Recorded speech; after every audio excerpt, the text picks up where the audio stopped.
Today, we're discussing privacy in our text messages, the legal and ethical rules on the disclosure of private communications, and what to do if you believe that your privacy has been violated.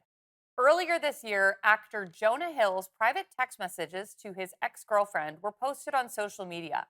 Hill has faced condemnation for the way he spoke to his girlfriend at the time, and others have raised concerns about his private messages being leaked by her after the end of their relationship. Now, we may each have a different opinion about the type of communication we would accept from a romantic partner. And even though we are all on the outside of that relationship looking in, whether we want to be or not, we all also may have opinions on Hill's style of communication. But there is an important legal and ethical question that comes out of this celebrity beef.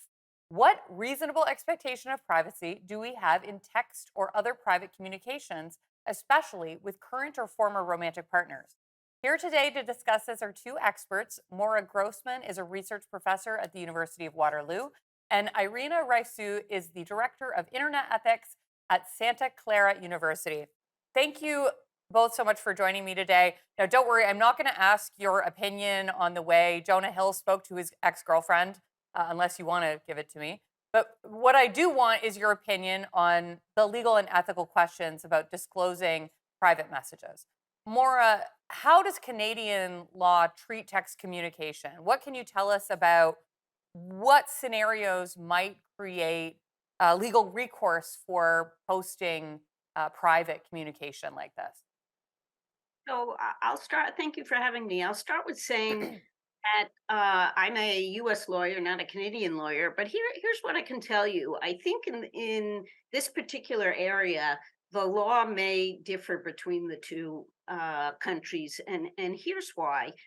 There is a Canadian Supreme Court case from 2017 called R versus Marica, in which a person was convicted of trafficking in handguns, and he had texted with an accomplice, and there were no grounds for a warrant for his text messages or his phone, and but they had the phone of his accomplice, and he had texted his accomplice, and that was the information that was being used against him as pretty much the sole evidence of committing the crime.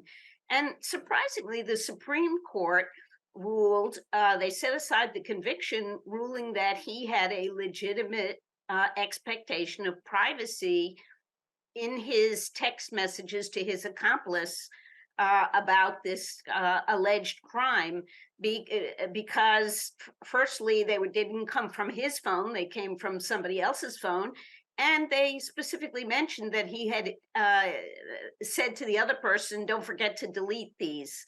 And I think that would never happen in the US. I think that there is very little expectation of privacy, and probably even less when you're allegedly committing a crime.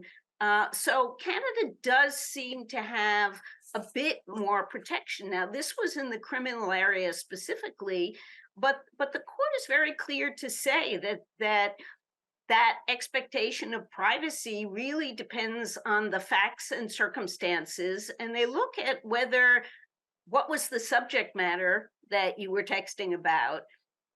Are you directly involved in that subject matter? Do you have a subjective expectation of privacy? And was your subjective expectation objectively reasonable? And I suspect who you are also makes a difference. I think when you are a celebrity or a public figure, the the scales are slightly, or the standard is slightly different. So let me stop there. But I do think in Canada there is somewhat more potential for protection. And to clarify, that case dealt with a criminal law context where you have privacy rights that are protected under the charter. I think there, depending on the circumstances, there could be some scenarios where torts, personal injury suffered as a result of disclosure of private communications. In the right fact scenario, you could bring a claim for damages in tort. And There's also, of course, also the disclosure of intimate images. The non-consensual disclosure is also covered by criminal law. We've got to go to commercial break now, but we'll be right back.